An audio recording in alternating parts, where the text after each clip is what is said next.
Nazim breaking news अवां share कंदासीं। ठरी मीरवा खां जिथे ॿारनि सां बदफ़ैली कंदड़ सारंग शर ख़िलाफ़ टियों केस बि दाख़िल थी वियो आहे।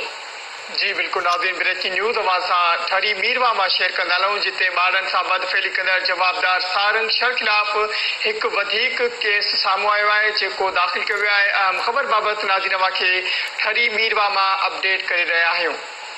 अहम ख़बर अवां ताईं पहुचायूं पिया ठरी मीरवा खां जिथे ॿारनि सां बदफ़ैली कंदड़ सारंग शर ख़िलाफ़ टियों केस बि दाख़िल कयो वियो आहे, जॾहिं त पुलिस जो अहिड़ो चवणु आहे त जेको बि ईंदो ऐं सारंग शर ख़िलाफ़ केस दाख़िल कराईंदो त असां केस दाख़िल कंदासीं।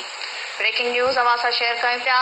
ठरी मीरवा खां ॿारनि सां बदफ़ैली कंदड़ सारंग शर ख़िलाफ़ टियों केस बि दाख़िल थी वियो आहे।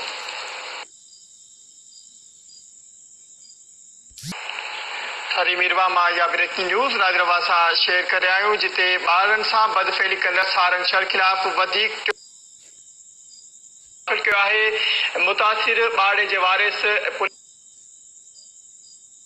पुलिस खे दायो आहे त जवाबदार नीगर के ज्यादती जो निशानो बनायो हो, जंहिं तहत जवाबदार ख़िलाफ़ एक वधीक केस दाख़िल कयो वियो आहे।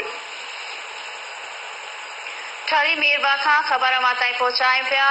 ॿारनि सां बदफ़ैली कंदड़ सारंग शर ख़िलाफ़ टियों केस बि दाख़िल कयो वियो आहे, जॾहिं त पुलिस जो मौक़े साम्हूं अची रहियो आहे त सारंग शर ख़िलाफ़ जेको बि केस दाख़िल कराईंदो असां कंदासीं। ठरी मीरवा में ब्रेकिंग न्यूज़ नाज़रीन अवां सां शेयर करे रहिया आहियूं जिते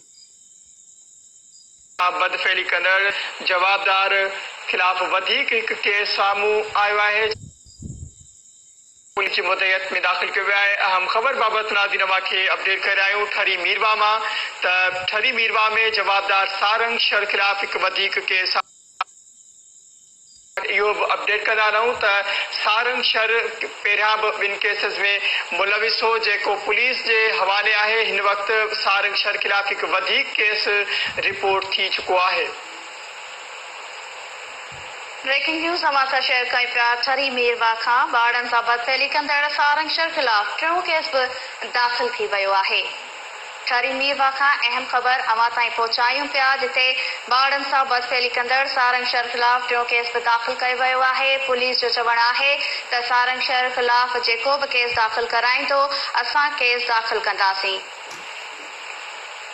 पुलिस जो चवणु आहे त सारंग शर ख़िलाफ़ जेको बि केस खणींदो असां दाख़िल करे छॾींदासीं। जवाबदार ख़िलाफ़ टियों केस साम्हूं अची वियो आहे जेको पुलिस पारां दाख़िल कयो वियो आहे। अहम ख़बर बाबति नाज़रीन अवां खे अपडेट कंदा रहूं त ठरी मीरवा में जवाबदार सारंग शर पारां मासूम नीगर के ज्यादती जो निशानो बनाइण बैदि जवाबदार के मुख़्तलिफ़ पुलिस जी कार्रवाई दौरान गिरफ़्तार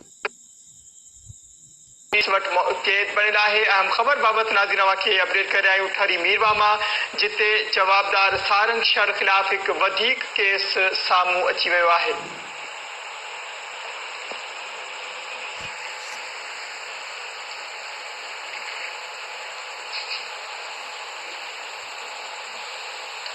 तफ़सील मालूम कंदासीं। असां सां लाइन ते मौजूद आहे ठरी मीरवा खां KTN न्यूज़ जो रिपोर्टर अब्दुल सत्तार शहर। जी अब्दुल सत्तार, वधीक कहिड़ा तफ़सील आहिनि? जी रोशनी, ठरी मीरवा थाने ते सारंग शर ख़िलाफ़ जो टियों केस दाख़िल किया वियो आहे।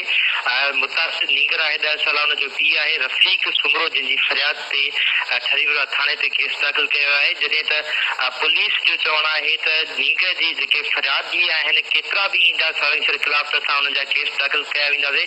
ॿिए तरफ़ केस में ॼाणायो वियो आहे त नीगर सां जेको आहे सो 2 महीना अॻु सारंग शर पारां मुबैना जेको ॾाढाई कई वई हुई इज्तमाही ऐं हुनखे खौफ़ज़दा कयो वियो, हुनजी रिकॉर्डिंग की वई, हुनखे धमकियूं ॾिनी वियूं नीगर खे त अगरि उहो कंहिं माइटनि खे ॿुधाईंदो त उहो हुनजो जेको ख़ानदान आहे हुनखे बदनाम कयो वेंदो। असांजो SHO ठरी मीरवा सां राब्तो थियो, हुन ॿुधायो त असां हर वक़्तु तयारु आहियूं, जेतिरा बि केसिस साम्हूं ईंदा, जेतिरा बि फ़रियादी ईंदा, असां जेको आहे सो सारंग शर ख़िलाफ़ केस दाख़िल कया वेंदा। ऐं ॿिए तरफ़ जेको रफ़ीक सुमरो आहे मुतासिर नीगर जो पीउ, हुन मुतालबो कयो आहे सिंध गवर्नमेंट तोड़े वफ़ाक़ गवर्नमेंट खां त अहिड़े वहशी दर्जे खे सज़ाए मौत ॾिनी वञे त जीअं जेके नीगर जूं जेके असमतूं आहिनि उहे महफ़ूज़ रही सघनि ऐं जेके वालिदैन आहिनि उहे पंहिंजे शागिर्दनि खे तालीम ॾियारे सघनि ऐं अहिड़े दर्दनि खे जॾहिं इबतनाक सज़ा ईंदी त जेके मुतासिर माण्हू आहिनि या जेके ख़ौफ़ ठाहियल आहे सिंध पूरी में समेत पूरे पाकिस्तान में, त उहो ख़ौफ़ माण्हुनि जी दिलनि मां ख़तम थी सघंदो। जी वॾी महिरबानी नाज़िन ठरी मेरवा खां अब्दुल सत्तार अशर असांखे तफ़सील ॾिना आहिनि। ख़बर मां ताईं पहुचाईसीं। ठरी मेरवा खां ॿारनि सां बदसलूकी कंदड़ सारंग शर ख़िलाफ़ टियों केस बि दाख़िल थी वियो आहे। मुतासिर नींगर 10 सालनि जे नींगर जे पीउ जी फरियाद ते केस दाख़िल कयो वियो। ॿुधाए पियो वञे त 2 महीना अॻु नींगर सां इज्तिमाही ज़्यादती कई वई हुई।